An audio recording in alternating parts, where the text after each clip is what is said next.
ጤና ይስጥልኝ። ሶላትን ስግደትን በየትምህርት ቤቶቹ ለምትከለከለው የትምህርት ቤት ኃላፊዎች ይህ መልእክት እናንተን ይመለከታል። ትናንትና የአሜሪካ ኤምባሲ ኢንዲፔንደንስ ዴይ የነፃነት ቀናቸውን የሚያከብሩበት ቀን ነበር።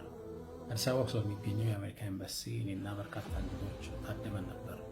ፕሮግራሙን እያከናወነ ፕሮግራሙ ከ10 በኋላ 11 ሰዓት አካባቢ የነበረው ከቆይታ በኋላ የመግሪብ ሶላት አዛን አለና መስገድ ፈለግነ። ቦታው ላይ እኔም ኡስታዝ አቡበክር አህመድ ኡስታዝ ካሚል ሸምሱ ተገኝተን ነበር። ለመስገድ ወሰንና መስገጃ ቦታ ስንፈልግ ወደ አንድ ክፍል ወሰዱን። ከኤምባሲው ሰራተኞች ጋር ሶላታችን ሰግደን ተመለሰን። እንደወጣን ግን አንድ ንግግር አለኝ እዛ ያገኘነው ወንድማችን። ይህ ክላስ ኳይት ሩም ይባላል፣ የጸጥታ ክፍል እንደማለት ነው። ስያሜውም ከየት እንደተወሰደ ሲያጫውተኝ የኤምባሲው ሰራተኞች ሶላት ሲደርስባቸው የተለያየ ቦታ ነው የሚሰግዱት፣ በየቢሮቸው በየሳሩ።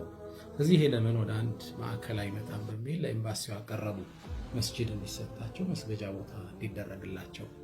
ኤምባሲውም ካሰበ ካንሰላሰለ በኋላ ከፈቀድነ ሌላም እምነቶች ለእኛም ሌሉ ነው፣ ስለዚህ ምን እናደርግ ብለው ብዙ ካሰላሰሉ በኋላ አንድ ውሳኔ ላይ ደረሱ።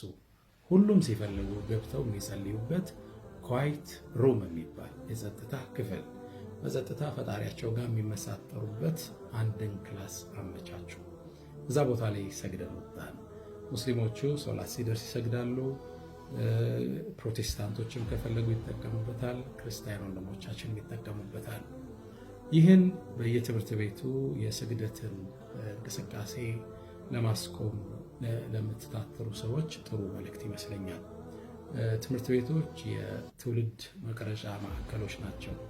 አንድ ሰው ደግሞ ምጡቅ ስብዕና ምሉእ ስብዕና የሚኖረው 4 መሰረታዊ ነገሮቹ ሲሟላ ነው። አንደኛው ሜንታሊ አእምሮው ሲፋፋ፣ ሁለተኛው ፊዚካል የምንለው አካሉ ጤነኛ ሲሆን፣ ሶስተኛ ኢሞሽኑ ስሜቱ የተገራ ሲሆን፣ አራተኛው ስፒሪቹዋል መንፈሳዊ ትስስሩ ሰማያዊ ቁርኝቱ ሲጎለብት ነው። እነዚህን 4 ኢንቴሊጀንስ ይሏቸዋል። ሜንታል፣ ፊዚካል፣ ስፒሪቹዋል እና ኢሞሽናል። ትምህርት ቤቶቹ ዘንድ 3ቱን ሁሌም እናገኛለን። ሜንታሊ የሚታነጹበት ክላስሩሞች አሉ፣ ትምህርቶች አሉ። ፊዚካሊ አካላቸው የሚጠብቁበት ስፖርታዊ እንቅስቃሴ አለ፣ ካፌ አለ፣ ምግቡ አለ። ኢሞሽን ስሜቱ የሚታከምበት የካውንስሊንግ ሴንተሮች አሉ የትምህርት ቤቱ። የጎደለው አንድ ነው፣ ስፒሪቹዋል መለኮታዊ ትስስሩ የሚያጠናክርበት። ስለዚህ መስጂድም ቤተክርስቲያንም ሳንለው አንድ ልክ ከአሜሪካ ኤምባሲ አሁን እንዳየነው ኳይት ሩም ሙስሊሞች ሲፈልጉ የሚጸልዩበት፣ ክርስቲያኖች ሲፈልጉ የሚጸልዩበት አንድ ተቋም ቢኖር ይህን ግርግር ይህን ረብሻ እንደምናስታግሰው ተስፋ አደርጋለሁ።